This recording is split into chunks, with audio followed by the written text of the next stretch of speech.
পবিত্র ঈদে মিলাদুন্নবী উপলক্ষে আজ রাজধানীতে পালিত হলো জশ্নে জুলুস। নবীজি সাল্লাল্লাহু আলাইহি ওয়াসাল্লামের জন্ম স্মরণে অংশ নেন হাজারো ধর্মপ্রাণ মুসল্লি। ধর্মীয় ভাবগাম্ভীর্যের এই আয়োজনে তুলে ধরা হয় শেষ নবী রাসূলের মানবতা এবং সম্প্রীতির আদর্শ। বিস্তারিত জানাচ্ছেন মাইনুল মারুফ। রাজপথ জুড়ে দরুদ শরীফের ধ্বনি, কণ্ঠে নাতে রাসূল, হাতে সবুজ পতাকা। পবিত্র ঈদে মিলাদুন্নবী উপলক্ষে রাজধানীতে অনুষ্ঠিত হলো জশ্নে জুলুস। সম্প্রীতির বার্তা ছড়িয়ে পড়ল হযরত মুহাম্মদ সাল্লাল্লাহু আলাইহি ওয়াসাল্লামের জন্মস্মরণের শোভাযাত্রায়। ঐতিহাসিক সোহরাওয়ার্দী উদ্যানের দক্ষিণ কালীমন্দির গেট থেকে শুরু হয় জুলুস। দোয়েল চত্বর, শিক্ষা ভবন ও সচিবালয়ের সামনে ঘুরে একই পথে আবার ফিরে আসে সোহরাওয়ার্দী উদ্যানে। আজকের দিন তো খুশির দিন, মহানবী সাল্লাল্লাহু আলাইহি সাল্লামের জন্মদিন। যে নবীকে সৃষ্টি না করলে কুল কায়নাত আল্লাহ কিছুই সৃষ্টি করিতেন না। আমি আল্লাহর কাছে দোয়া করি আল্লাহ আমাদের প্রতিটা মুহূর্তের জন্য, প্রতিটা বছর জন্য আমরা ঈদে মিলাদুন পালন করতে পারি। সবুজ ব্যানার ফেস্টুন হাতে শৃঙ্খলাবদ্ধভাবে এগিয়ে চলেন অংশগ্রহণকারীরা। শোভাযাত্রা জুড়ে কোরআন তেলাওয়াত, দরুদ শরীফ ও নাতে রাসূলের মধ্য দিয়ে মানবতা ও সহমর্মিতার বাণী তুলে ধরা হয়। আজকে দয়াল নবীর জন্মদিন, এই জন্য আমরা আমাদের দয়াল নবীর জুলুসে সবাই যোগদান করেছি। এই র্যালিটা হচ্ছে আমরা খুশি উদযাপন। নবী যখন আগমন করেছেন তখন সাহাবে কেরামগণ সমস্ত কিছু, আল্লাহ রাসূল, সমস্ত 18,000 মাখলুকাত সবকিছু আমার নবীর আগমনে আনন্দ হয়েছিল, খুশি উদযাপন করেছে। সাল্লাল্লাহু আলাইহি সাল্লামের আদর্শ মেনে রাসূল সাল্লাল্লাহু আলাইহি সাল্লামের জীবনে যা করছেন তা আমরা আমাদের জীবনের মাঝে বাস্তবায়ন করে আমরা রাসূলের মিলাদ এবং সিরাত দুটোই আমরা পালন করি। প্রতি বছরের মতো এবারও জশ্নে জুলুসে ধর্মীয় আবেগের পাশাপাশি ফুটে উঠেছে নবীজি সাল্লাল্লাহু আলাইহি সাল্লামের প্রতি অগাধ শ্রদ্ধা আর ভালোবাসার প্রকাশ। আয়োজনের নিরাপত্তা নিশ্চিত করতে মোতায়েন ছিল আইনশৃঙ্খলা বাহিনীর সদস্যরা। মাইনুল মারুফ, ৭১, ঢাকা।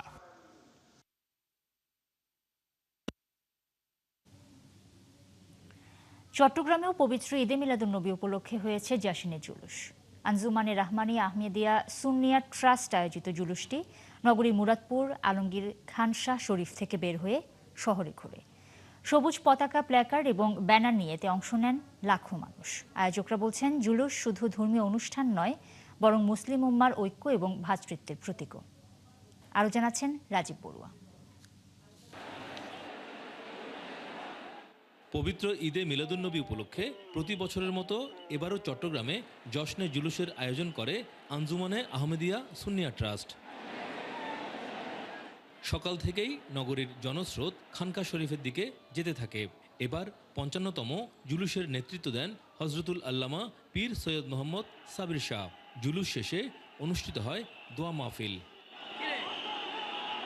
বিশ্বনবী হজরত মোহাম্মদ সাল্লাল্লাহু সাল্লামের জন্মদিনে বিশ্বশান্তি কামনা করে হুজুর সাবির শাহ বলেন, বিশ্বে বেড়ে যাওয়া হানাহানি, হিংসা বন্ধে প্রিয় নবীর বাণী ও জীবন দর্শন ধারণ করতে হবে। पहले तो अल्लाह का शुक्र बजा लाते हैं, फिर मुसलमानों को बेदार करने के लिए कि हर एक पूछेगा जुलूस क्यों निकल रहा है, किसका जुलूस है, तो बताया जाता है ये हुजूर करीम सल्लल्लाहु अलैहि वसल्लम का।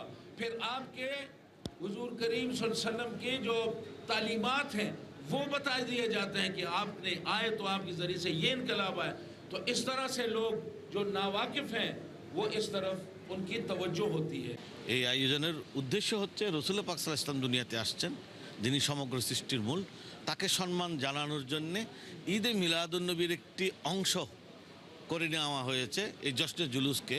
শৃঙ্খলা রক্ষায় আইন শৃঙ্খলা বাহিনীর সদস্যদের পাশাপাশি Anjuman security force, Gausia committee Bangladesh সহ বিভিন্ন সামাজিক সংগঠনের কর্মীরা দায়িত্ব পালন করেন। দুই পাশে চেইন দিয়ে আমরা হুজুরকে এই আলমগীর খানকা শরীফ থেকে টাইগার পাস পর্যন্ত নিয়ে গিয়ে আবার আলমগীর খানকা শরীফ পর্যন্ত জুলুস মাঠে আমরা ফিরে আসব। মিলাদুন্নবীতে অসাম্প্রদায়িক বাংলাদেশ গড়ার শিক্ষার স্বপ্ন দেখেন জুলুসে আসা প্রিয় নবীর আশেকরা। সমস্ত জায়গাতে একটা মুসলমান হিসেবে টেররিজম যে আকিদা হয়েছে এটা দূর হোক। সারা সুন্নি মুসলমানদের যে সুবিবাদী চেতনা, সেই চেতনাকে ধারণ করে জঙ্গিবাদ, সন্ত্রাসের বিরুদ্ধে ঐক্যবদ্ধ হওয়ার এটাই হচ্ছে সুবর্ণ সুযোগ। আমাদের প্যারা হাবিব আকাই মৌলা হযরত মুহাম্মদ সাল্লাল্লাহু আলাইহি ওয়াসাল্লামের বেলাদত দিবস অর্থাৎ জন্ম দিবস, এই দিনে উনি দুনিয়ার মাটিতে এসেছেন। এর মাধ্যমে দুনিয়ার মুসলমান এবং সাধারণ মানুষের মধ্যে যে ঐক্য, সংহতি এবং শান্তির যে বার্তা তা ছড়িয়ে পড়ছে আলহামদুলিল্লাহ। চট্টগ্রামের এই জশ্নে জুলুস শুধু ধর্মীয় অনুষ্ঠান নয়, বরং মুসলিম উম্মার ঐক্য ও ভ্রাতৃত্বের প্রতীক হিসেবেও প্রতিষ্ঠিত হয়ে উঠেছে। পবিত্র ঈদে মিলাদুন্নবী উপলক্ষে লাখো মানুষের সমাগম ঘটেছে এই জশ্নে জুলুসের মিছিলে। মানুষে মানুষে যে হানাহানি, হিংসা, সেই হিংসা বিদ্বেষ ভুলে আমরা যেন মানুষের প্রতি আরও ভালোবাসা তৈরি করতে পারি, সেই শিক্ষা এই মিলাদুন্নবীর জুলুস থেকে যেন আমরা নিতে পারি, সেই আশাই ব্যক্ত করছেন সবাই। রাজীব বড়ুয়া, ৭১, চট্টগ্রাম।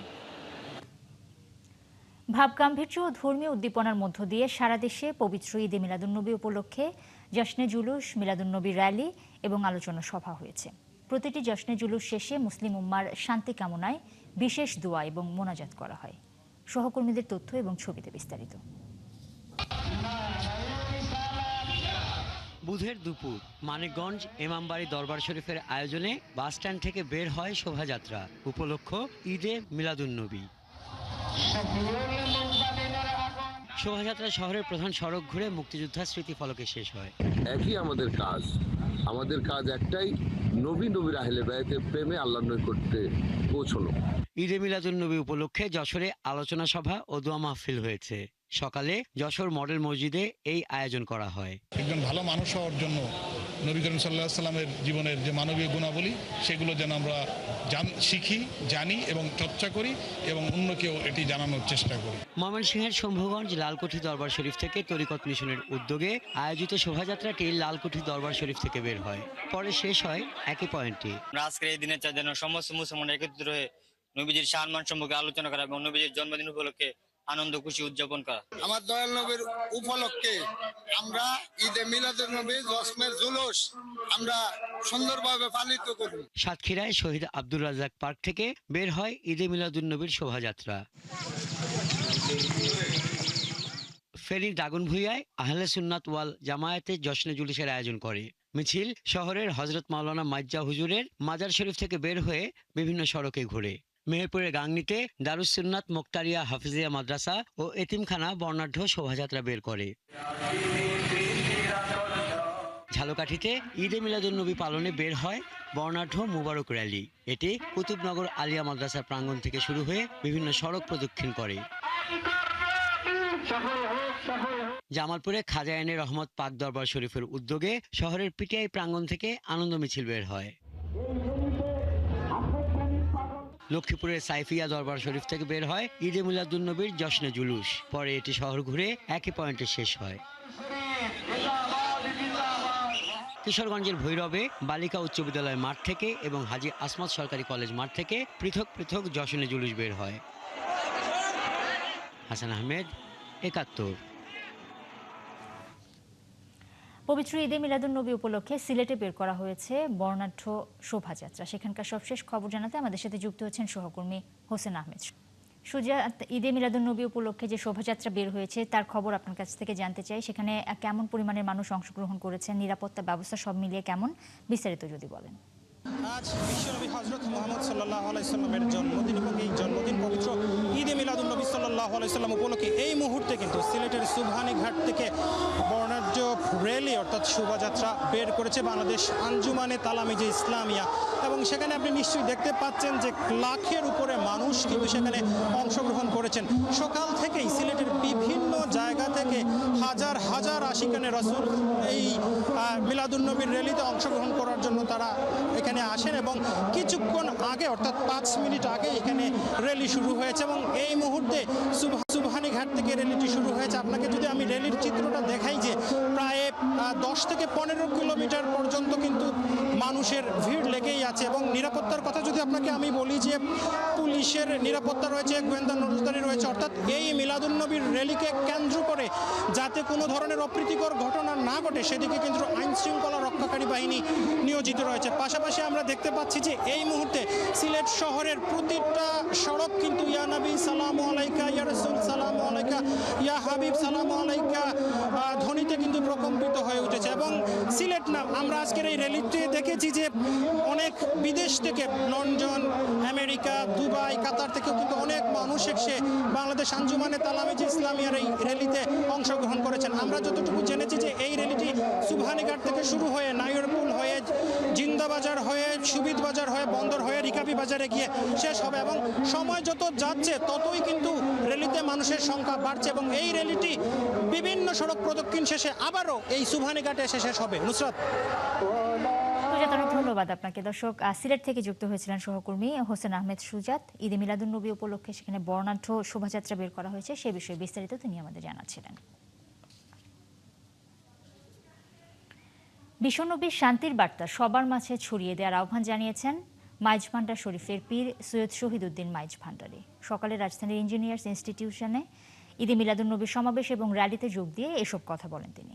যারা রাসূলকে বাদ দিয়ে ইসলাম চিন্তা করতে চায় তারা নবীকে মানে না বলেও দাবি করেন তিনি। র্যালির আগে মোনাজাতে মুসলিম বিশ্বের সাথে দেশবাসীর শান্তি কামনা করেন মাইজ ভান্ডারী শরীফের পীর।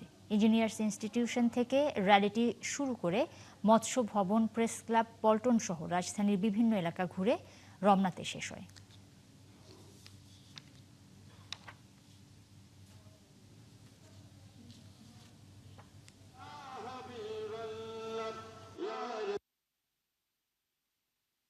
এই দিনের মহত্ব তাৎপর্য একটাই, আল্লাহ যে নিয়ামত আমাদেরকে কাছে পাঠিয়েছেন সেই নিয়ামতের সকল গুজারি করা। ইসলাম হচ্ছে শান্তির ধর্ম, ইসলাম হচ্ছে প্রেমের ধর্ম, ইসলাম হচ্ছে সৌহার্দ্য সম্প্রীতির ধর্ম। আমাদের রসুল আমাদেরকে এগুলো শিক্ষা দিয়েছেন। আমাদের রসুল হিংসা, হানাহানি, কাটাকাটি, মারামারি এগুলো আমাদেরকে শিক্ষা দেয় নাই। সুতরাং যারা ইসলামের নামে নবীর আদর্শকে বঞ্চিত করে, নবীর আদর্শ থেকে বিরত হয়ে ইসলাম কায়েম করতে চায়, এরা রাসূলের ইসলাম কায়েম করে না। এবার অন্যান্য প্রসঙ্গ। রংপুরে হত্যাকাণ্ডের দোষীদের দ্রুত গ্রেপ্তার করায় দেশের ভাবমূর্তি রক্ষা পেয়েছে বলে মন্তব্য করেছেন বিএনপির ভারপ্রাপ্ত মহাসচিব এবং প্রধানমন্ত্রীর রাজনৈতিক উপদেষ্টা রুহুল কবির রিজভী। আর স্বরাষ্ট্রমন্ত্রী সালাউদ্দিন আহমদ বলেছেন, খুব শিগগিরই আইনশৃঙ্খলা পরিস্থিতির উন্নতি করে পুলিশকে জনবান্ধব বাহিনীতে পরিণত করা হবে। ঈদে মিলাদুন্নবী উপলক্ষে সকালে নয়াপল্টনে বিএনপির দোয়া মাহফিলে তারা এসব কথা বলেন। এ সময় তারা রংপুর হত্যাকাণ্ডের সঙ্গে জড়িতদের দ্রুত শাস্তির ব্যবস্থা করার কথা জানান। অনুষ্ঠানে রিজভী আরও বলেন, নবীর নীতি অনুসরণ করে সামনে এগিয়ে গেলে ন্যায়ভিত্তিক সমাজ প্রতিষ্ঠিত হবে। ছাত্র জনতার আন্দোলনের পর যে সরকার গঠিত হয়েছে তাতে মন্ত্রী, সংসদ সদস্যরা জবাবদিহিতার সাথে কাজ করছে বলেও তিনি জানান। আর স্বরাষ্ট্রমন্ত্রী বলেন, রংপুর ও রামিসা হত্যাকাণ্ড সহ সব আলোচিত ঘটনায় অপরাধীদের শনাক্ত করতে পেরেছে আইনশৃঙ্খলা বাহিনী।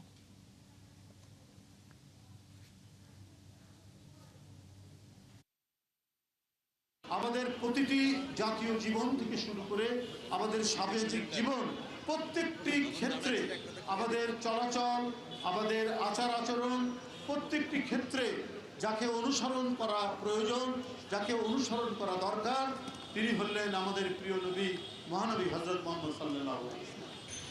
আমাদের আজকের এই দিনে আমাদের নতুন করে অনুধাবন করতে হবে, যদি আমরা শান্তির পথে থাকি, রাসূলুল্লাহ সাল্লাল্লাহু আলাইহি ওয়াসাল্লামের জীবন আদর্শকে অনুসরণ করি এবং মেয়ারে হক হিসাবে রাসূলুল্লাহ সাল্লাল্লাহু আলাইহি ওয়াসাল্লামের সাহাবীগণের জীবন আদর্শকে আমরা অনুসরণ করি, তাহলে দেশে কোনো অশান্তি থাকবে না, বিশৃঙ্খলা থাকবে না, অসাম্য থাকবে না। রংপুরে অবসরপ্রাপ্ত শিক্ষক গণপতি চক্রবর্তী এবং তার পরিবারের সদস্যদের হত্যার ঘটনায় প্রকৃত আসামিদের দ্রুত গ্রেপ্তার এবং ন্যায় বিচারের দাবি জানিয়েছে বাংলাদেশ জাতীয় হিন্দু মহাজোট। সকালে জাতীয় প্রেস ক্লাবের সামনে মানববন্ধন এবং বিক্ষোভ সমাবেশে এই দাবি জানান তারা। আগামী 24 ঘন্টার মধ্যে প্রকৃত আসামিদের গ্রেপ্তার করা না হলে সারা দেশের জেলা এবং উপজেলায় বিক্ষোভ কর্মসূচির হুঁশিয়ারি দিয়েছেন সংগঠনের নেতারা। এ সময় বক্তারা অভিযোগ করেন, দেশে হিন্দু সম্প্রদায়ের উপর হামলা, অগ্নিসংযোগ, হত্যা, জমি দখল এবং প্রতিমা ভাঙচুর সহ বিভিন্ন ধরনের নির্যাতনের ঘটনা ঘটছে। রংপুরের এই হত্যাকাণ্ডকে ভয়াবহ ও নৃশংস উল্লেখ করে বক্তারা ঘটনার প্রকৃত রহস্য উদ্ঘাটন করে জড়িতদের দ্রুত আইনের আওতায় আনার দাবি জানিয়েছেন।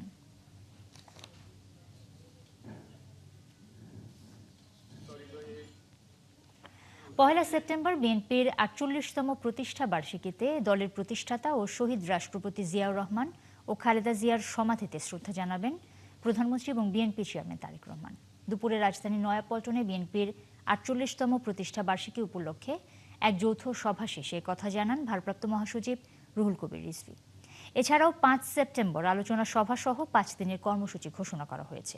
এ সময় রিজভী বলেন, ক্ষমতায় আসার পর থেকেই সরকার প্রধান একের পর এক নির্বাচনী প্রতিশ্রুতি বাস্তবায়ন করছে। শিগগিরই কাউন্সিল হবে বলে জানান এবং বলেন, বিএনপির নেতৃত্ব দানকারীরা কখনোই অন্যায়ের কাছে মাথা নত করে না। একটা ভালো মন্তব্য বিরোধী দলের পক্ষ থেকে সেটা করা হয়, আমি মনে করি যে এটা যথার্থ নয়। বিরোধী দল বিরোধিতার জন্য সমালোচনা করেন, কিন্তু বিভিন্ন অর্থনৈতিক প্রতিষ্ঠান আছে, বিভিন্ন যারা ডাটা প্রসেস করেন এবং কি বলে সরকারের বিভিন্ন কর্মকাণ্ডের খোঁজ খবর রাখেন, এই ধরনের প্রতিষ্ঠানগুলো তারা গবেষণা করেছে।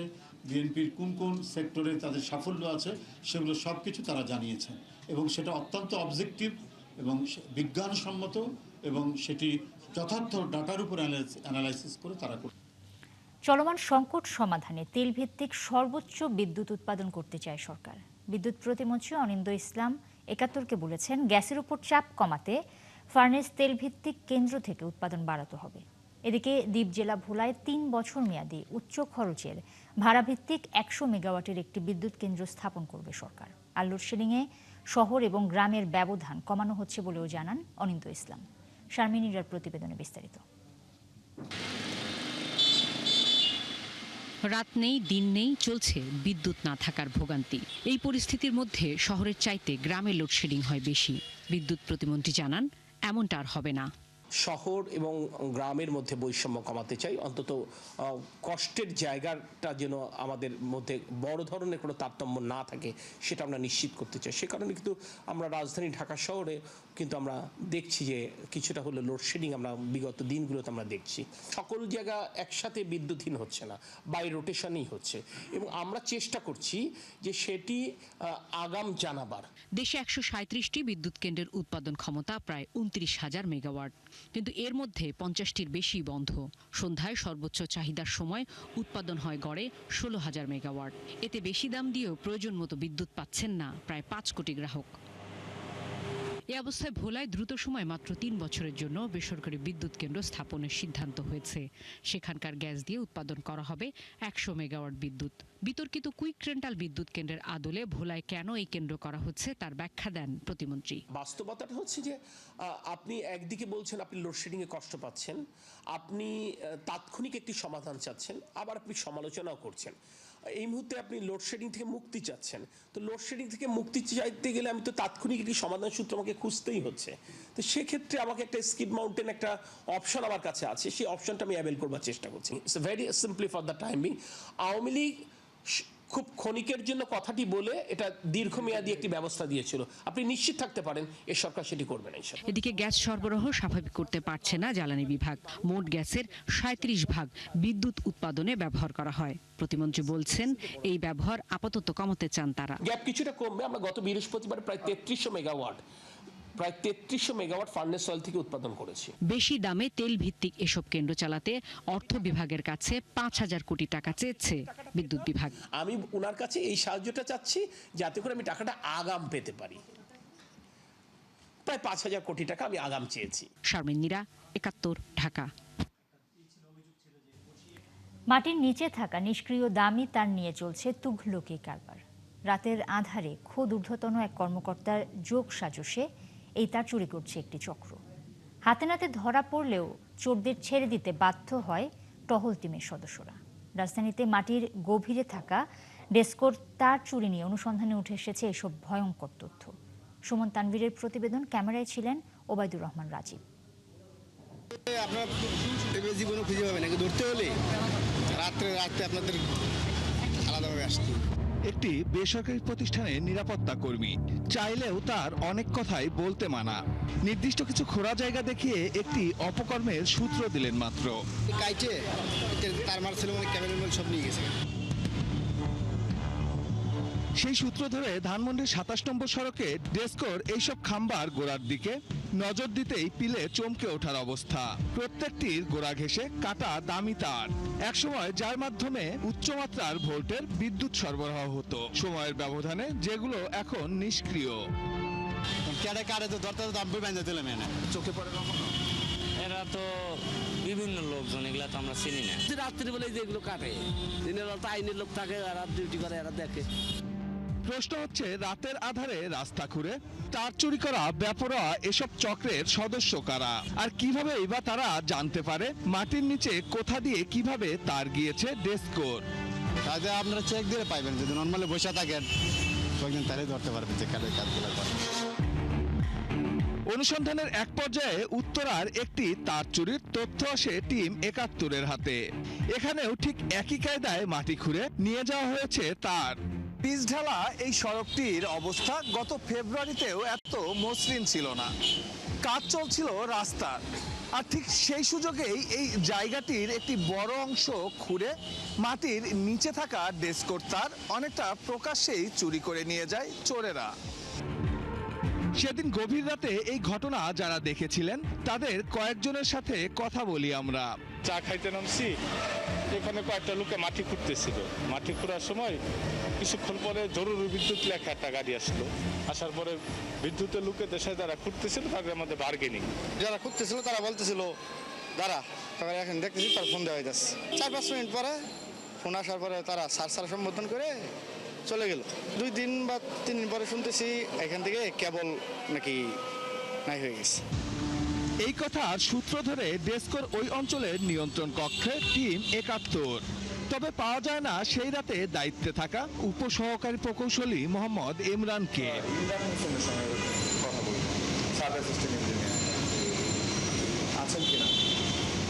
এবার বিভিন্ন পর্যায়ের কর্মীদের সঙ্গে কথা বলা শুরু করি আমরা, জানার চেষ্টা কন্ট্রোল রুমের সঙ্গে আসলে কি ধরনের কথা হয়েছিল সেই ঊর্ধ্বতনের। কেনই বা হাতে নাতে পেয়েও ছেড়ে দিতে হয় চোরদের। কন্ট্রোল রুমে কাজ করে ভাগ্য সহায়, অনুসন্ধানের এক পর্যায়ে মিলে যায় সেই কথোপকথনের অডিও ক্লিপটি। ইঞ্জিনিয়ার ইমরান হোসেন। হ্যাঁ, কি হয়েছে ওখানে? কেবল কেটে নাকি নিয়ে যাচ্ছে। লাইট কেবল? সম্ভবত ডেড কেবলও হবে স্যার। অভিযোগটা কি দিয়েছে? ওই দিকের একটা নাম্বার থেকে। ইসমাইল দিয়েছে? না না স্যার, ইসমাইল না। ইসমাইলকে স্যার আমি পাঠাইছি এখান থেকে। ঝামেলা করে কেন ওদের সাথে? ইসমাইলকে চলে আসতে বলো। আচ্ছা স্যার, আমি বলতেছি স্যার। এবার আমরা মুখোমুখি সেদিন নিয়ন্ত্রণ কক্ষের দায়িত্বে থাকা সেই ইমরান হোসেনের। এটা তো আপনি বলছেন লাইট কেবল? জি, লাইট কেবল না, কার সাথে কথা বলছেন? নাম্বারটা আমার মোবাইলে সেভ ছিল না। আপনার কোনো ঊর্ধ্বতন কর্মকর্তার সাথেই তো আপনি কথা বলছেন? উনি কল দিয়েছেন। আমি অভিযোগ পাইছি, পাঠানোর লোক পাঠাইছি ওখানে। আপনি বলেন, আপনি আপনার স্যারের পরিচয় যদি কনফার্ম না হতে পারেন, আপনি আপনার টিমকে ওখান থেকে তো উদ্যোগ করেননি।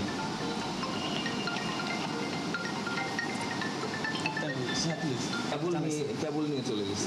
জি।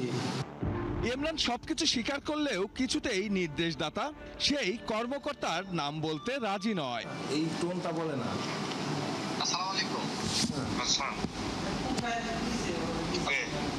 আমি উত্তরা কন্ট্রোল রুম থেকে বলছি। ও আপনি বলতেছেন স্যার, আপনি হুট করে একটা মানুষকে স্যার বলবেন। আপনার ফোনে যদি সেভ নাম্বার না, আপনার ফোনটাতে এই নাম্বারটা ডায়াল করেন না, সেভ হচ্ছে। আপনি ডায়াল করেন। লাইট কেবল?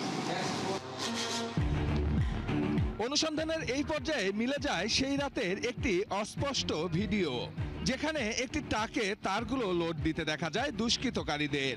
টহল টিমকে উদ্দেশ্য করে সেই চোরদের বলতেও শোনা যায় ডেস্কোর ঊর্ধ্বতনদের সঙ্গে সব কথা নাকি হয়ে আছে তাদের।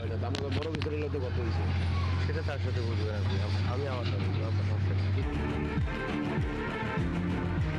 যে ঊর্ধ্বতনের নির্দেশে চোরদের হাতে নাতে ধরেও ছেড়ে দিতে হয় টহল টিমকে। এবার তার সন্ধানে ডেস্কোর প্রধান কার্যালয়ে 71। অনুসন্ধান বলছে সন্দেহভাজন এই কর্মকর্তার নাম সাজেদুল করিম, ডেস্কোর প্রশাসন শাখার ডিজিএম তিনি। এটা তো আপনার কণ্ঠ না? জি, এটা আমার কণ্ঠ। আপনি আপনার লোকদের যখন চলে আসতে বললেন, তারা চলে আসলো, তারপরে কিন্তু সেই তারটা তাকে করে নিয়ে গেল। এটা প্রসিডিউর অনুযায়ী কি আপনার ডিরেকশনটা তাহলে ঠিক ছিল নাকি আপনি? না, ঠিক ছিল না। তারটা তাদের নিয়ে যাওয়ার কথা না, বা তারা তো তখন বলবে যে আমরা তারটা ঠেকাচ্ছি। তার যে তুলছে সেটা কিন্তু বলেনি, বা আমিও জানি না। প্রথম ক্যাবেল উঠছে 2 তারিখে, কিন্তু 2 তারিখ থেকে 16 তারিখ পর্যন্ত কেন সংশ্লিষ্ট অফিস জানলো না, গ্যাংরা কেন জানালো না, এটাই আমার প্রশ্ন। অকপটে সব স্বীকার করে নিলেও তার চুরির দায় দিয়ে দিলেন সেদিন মাঠ পর্যায়ে দায়িত্বে থাকা কর্মীদের ওপর। এবং এদেরকে কিছু টাকা দিয়েছে, গ্যাংদের টাকা দেওয়ার পরে এক গ্রুপ টাকা নিয়ে গেছে, টাকা নিয়ে যাওয়ার পরে আবার আরেক গ্রুপকে পাঠাইছে। এবার তাই খুঁজে বের করতে হবে সেরাতে টহল টিমের দায়িত্বে থাকা ডেস্কোর লাইনম্যান ইসমাইলকে। হ্যাঁ, সালাম ইসমাইল ভাই। ভাই আমি আসি অফিসে। আমি ফোন দিয়ে ভিন্ন পরিচয়ে দেখা করতে চাইলে অফিসে যেতে বলে ইসমাইল। পরে অবশ্য জেরার মুখে সেরাতের সবকিছু অকপটেই বলে দেন। আমি যাই উপস্থিত, ওখানে দেখি ওরা গাড়ির মধ্যে বেকু দিয়ে তার টান দিয়ে কেবল বের করে মাটির নিচ থেকে, আবার লেবাররা ট্রাক লোড দেয়। ট্রাক সহ বেকু এবং কেবল উপস্থিত, ওই সব কিছুই পাইছিলাম আমি ইসমাইলি যদি টাকা খাওয়ার জন্য গাড়ি আটকায়, তাহলে তো ওনারা আমার টাকা ইনভেস্ট দিছিল, অফার করছিলাম, তো নেই। ওই গাড়িটা আপনি শেল্টার দিয়ে বিক্রি করেন, আপনিই আটকাইছেন। ডেস্কো অফিসাররা তো ফোন দিয়ে ওই গাড়ি ছাড়ানোর কোনো যুক্তি আমার মনে হয় না আছে। যেহেতু গাড়ি ছাড়ার বা গাড়িটা ছেড়ে চলে আসতে হবে বা ধরছি, আমাদের এইটাও অপরাধ, সেক্ষেত্রে বোঝা যাচ্ছে যে নির্দিষ্ট যারা ছাড়াইছে তারা দোষী। তবে এই তার চুরি নিয়ে ডেস্কোর শীর্ষ পর্যায়ের কর্মকর্তারা কোনো কথা বলতে রাজি নন। বিষয়টি নিয়ে তদন্ত চলছে বলে জানিয়েছেন তারা। তবে অনুসন্ধান চলাকালেই 71কে তথ্য দিয়ে সহযোগিতা করেছে এমন সন্দেহে একজনকে সাময়িক অব্যাহতি দিয়েছে বিদ্যুৎ বিতরণকারী কোম্পানিটি। সুমন তানভীর, 71, ঢাকা। দেশে বিদ্যমান বিভিন্ন খাতের কর অব্যাহতির পরিমাণ মোট জিডিপির প্রায় 6.5%, যা মোট কর জিডিপির অনুপাতের প্রায় সমান। এনবিআর-এর মতে কর অব্যাহতির যৌক্তিকীকরণ করা গেলে বড় সুযোগ হবে রাজস্ব আদায় বাড়ানোর। রবিবার অর্থ মন্ত্রণালয় বিষয়ক স্থায়ী কমিটির বৈঠকে এই প্রস্তাব তুলে ধরে এনবিআর। বলা হয়, রাজস্ব আদায় বাড়াতে এনবিআর-এর আমূল পরিবর্তন সহ নানা প্রস্তাব তুলে ধরে সংস্থাটি। বিশেষজ্ঞরা বলছেন, ব্যয় মেটাতে রাজস্ব আদায় বাড়ানোর বিকল্প নেই, তাই এই খাতে সংস্কার এগিয়ে নিতে হবে জোরে সোরে। আরও জানাচ্ছেন মইনুল হাসান।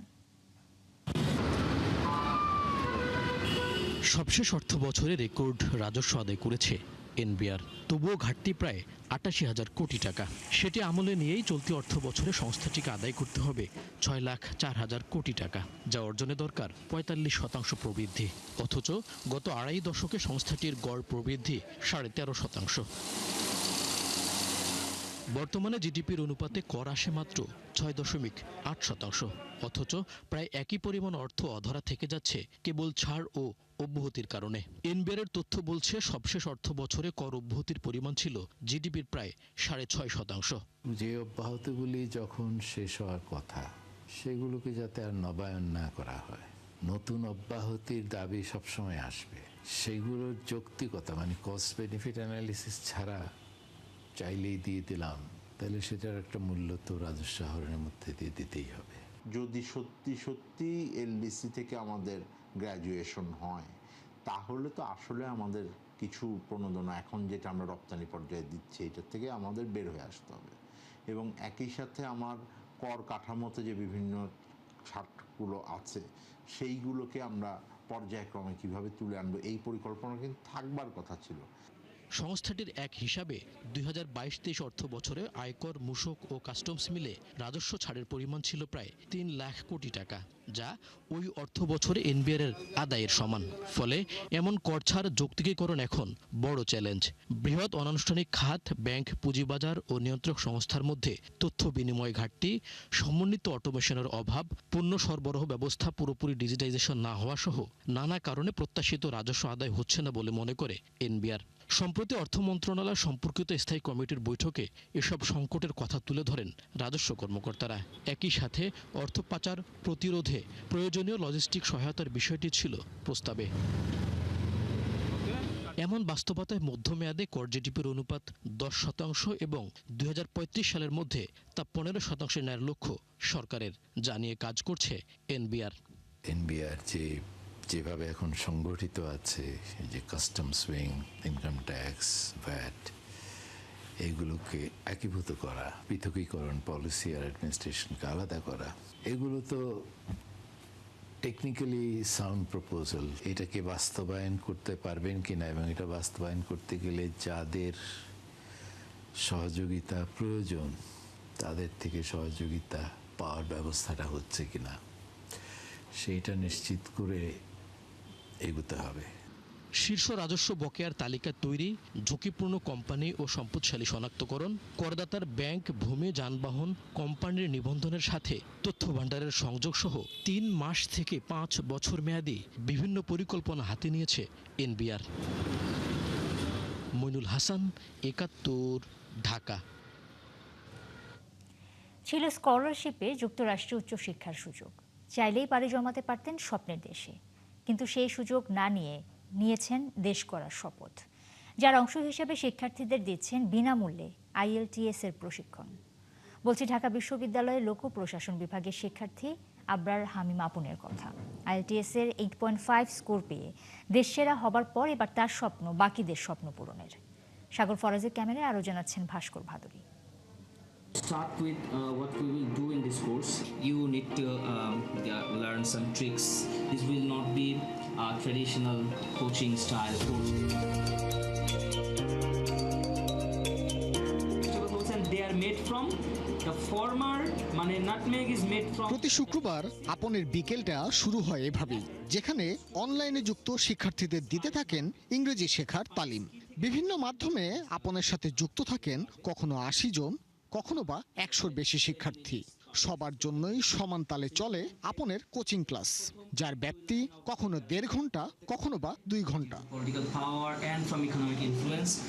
আবরার হামিম আপন ছাত্রদলের সক্রিয় কর্মী, বিশ্ববিদ্যালয় শাখার সহ সমাজসেবা সম্পাদক। তাই সমাজসেবার অংশ হিসেবেই বিনামূল্যে IELTS কোচিং করানোর পরিকল্পনা তার। আমার কাছে মনে হয়েছে যে আমার এই এক্সপিরিয়েন্সটা সবার সাথে শেয়ার করলে আমি ইংলিশ মিডিয়াম থেকে পড়ে আসলেও আমার IELTS এর প্রতি একটা ফেয়ার পরীক্ষা দেওয়ার আগে দিয়ে, মানে প্রিপারেশন শুরু করার আগে দিয়ে ছিল যে এটা কি টেস্ট, কিভাবে করবে, এই ফিয়ারটা সবার মধ্যে থাকে। তো আমি দেখলাম যে এটা হয়তো সবার এর মাধ্যমে আমি ভাঙাতে পারি। ছোটবেলা থেকেই ইংরেজি ভাষার প্রতি আগ্রহ ছিল আপনের। 2015 সালে ও লেভেল পরীক্ষায় হয়েছিলেন দেশসেরা। সিরাজগঞ্জে লেখাপড়া শেষে ঢাকা বিশ্ববিদ্যালয়ে ভর্তি হয়েই জড়িয়ে পড়েন বিরোধী দলের রাজনীতিতে। করোনা পরবর্তী সময়ে দেখা গেল আমিও পলিটিক্সের সাথে জড়িত, ওইদিকে আমার আব্বু জেলখানায় যাচ্ছে। তখন আমাকে একটা চিন্তা করতে হতো যে আমিও যদি এখন কোনো কারণে আমাকেও যদি জেলখানায় চলে যেতে হয়, তাহলে আমার আম্মু একদম একা হয়ে পড়বে। তখন আমাকে কিন্তু সেভাবে চলতে হয়েছে। এটা হিউজ একটা মেন্টাল প্রেশার ছিল। করোনা পরবর্তী সময়ে আর দেখা করা যাইতো না। আমি সিরাজগঞ্জ যে জেলখানায় দেখা করবো সেই সুযোগ ছিল না। তখন সপ্তাহে 10 মিনিটের জন্য একবার কল দিতে দিত। তো আমাকে কল দিত, আমি আম্মুকে কনফারেন্স করতাম। আমি হয়তো ক্যাম্পাসে আসি, ক্লাসে আসি, আমি ক্লাস থেকে দৌড়ে বের হয়ে এসে কনফারেন্স করে কথা বলতাম। রাজনৈতিক পরিবারের সদস্য হবার কারণে পুলিশ ও আইনের নানা জটিলতা ছাত্র জীবনে তাড়িয়ে বেরিয়েছে আপনের। Pennsylvania state university, world ranking খুব ভালো ইউনিভার্সিটি, সেখান থেকেও আমি 50% স্কলারশিপ সহ আমি ইন্টারন্যাশনাল অ্যাফেয়ার্স পড়ার অফার পেয়েছিলাম। কিন্তু আলটিমেটলি আমার যেটা গ্রেটার টার্গেট সবসময় ছিল যে পলিটিক্স করা, পলিটিক্সের মাধ্যমে কিছু করা। সেই ইচ্ছা থেকে আমি চলে যাওয়ার ডিসিশনটা এখনো নেইনি। শখের বসে IELTS পরীক্ষা দিতে গিয়ে স্কোর তোলেন 8.5। তারপরে আপনের মাথায় আসে সকলের মাঝে IELTS ভীতি দূর করার পরিকল্পনা। ফ্রি কোচিং এর ঘোষণা দেবার পরই রেজিস্ট্রেশন করেন প্রায় 500 জন। 4টা মডিউলের উপরে 4টা মাস্টার ক্লাস, যেখানে প্রত্যেকটা স্পেসিফিক কোয়েশ্চেন টাইপ নিয়ে আলোচনা এবং কোন কোন রিসোর্সেস, ফ্রি রিসোর্সেস ইউজুয়ালি আমি তাদেরকে সাজেস্ট করে দিব যে কোথায় থেকে তারা রিসোর্সেস ইউজ করে নিজে নিজে এই প্রত্যেকটা মডেলের উপরে প্রিপারেশন নিতে পারেন। বাংলাদেশে ছাত্র রাজনীতি করে সাধারণ শিক্ষার্থীদের জন্য কাজ করার খুব একটা সুযোগ নেই। তাই আপনের পরিকল্পনা তার এমন ফ্রি কোচিংকে জাতীয় পর্যায়ে নিয়ে যাওয়ার, যার ফলে উপকৃত হবে হাজারো শিক্ষার্থী, আর একই সাথে উন্নত হবে শিক্ষার গুণগত মান। ভাস্কর ভাদুরী, ৭১, ঢাকা। দর্শক, চলছে সংবাদ সংযোগ। সরাসরি সংবাদ অনুষ্ঠান দেখতে চোখ রাখুন একাত্তরের ফেসবুক পেজে এবং সাবস্ক্রাইব করুন একাত্তরের ইউটিউব চ্যানেলে। সাথে থাকুন একাত্তর।